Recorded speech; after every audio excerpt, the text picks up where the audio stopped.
tem gente falando, mas não tem punição no decreto. Mas a punição é tornar aquela prática de não informar uma prática comercial abusiva, o que desencadeia as punições lá do artigo 56 do Código de Defesa do Consumidor. Então, não é uma norma sem punição, ao contrário do que estão dizendo aí. Tem a punição lá do artigo 56 do Código de Defesa do Consumidor. Eu acho que se fosse cumprido o decreto, eu não vi, repito, sendo cumprido ainda, ia ajudar sim o consumidor.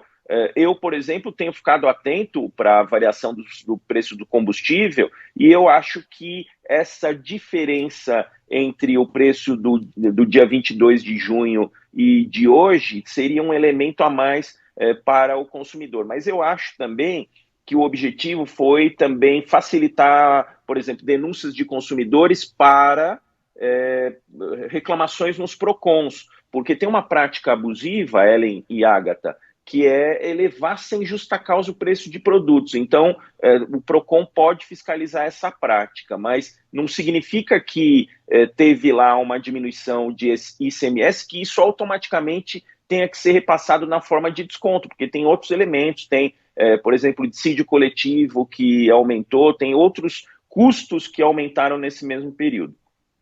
Então, Ellen, não pode, é livre mercado, como você falou. Aliás, é uma ênfase que o governo Bolsonaro tem dado desde o início do governo, falando lá no tal do liberalismo econômico, em tirar o Estado do cangote do particular, em mínima intervenção do Estado no mercado.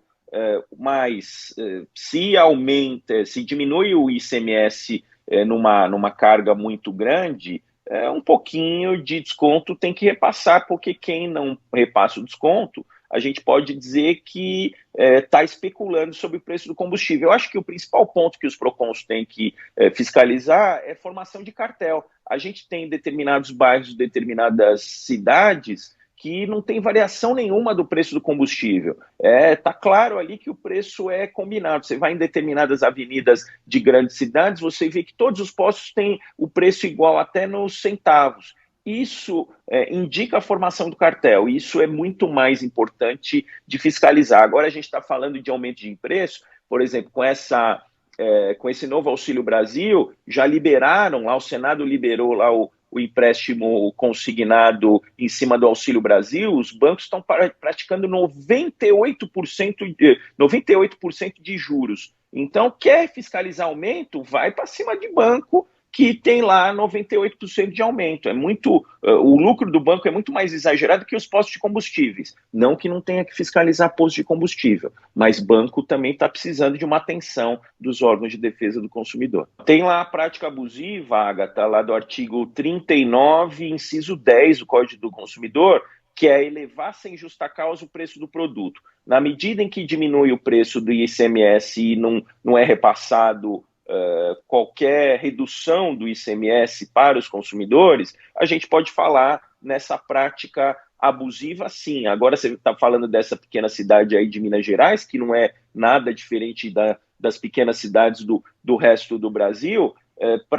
Por exemplo, você tem aí uma pequena cidade que tem todo mundo combinando o preço, o consumidor ele não tem como ir na cidade ali a 30, 40 quilômetros, porque se ele fizer a conta 30 quilômetros para ir, 30 quilômetros para voltar só para ir abastecer, o preço lá, aquele ganho de preço, ele vai perder no consumo de combustível. E isso acontece nas grandes cidades também. Então, é possível multar sim, algum repasse de desconto tem que ser feito, mas não precisa, tem PROCON, Agatha e Ellen, que está fazendo o raciocínio errado.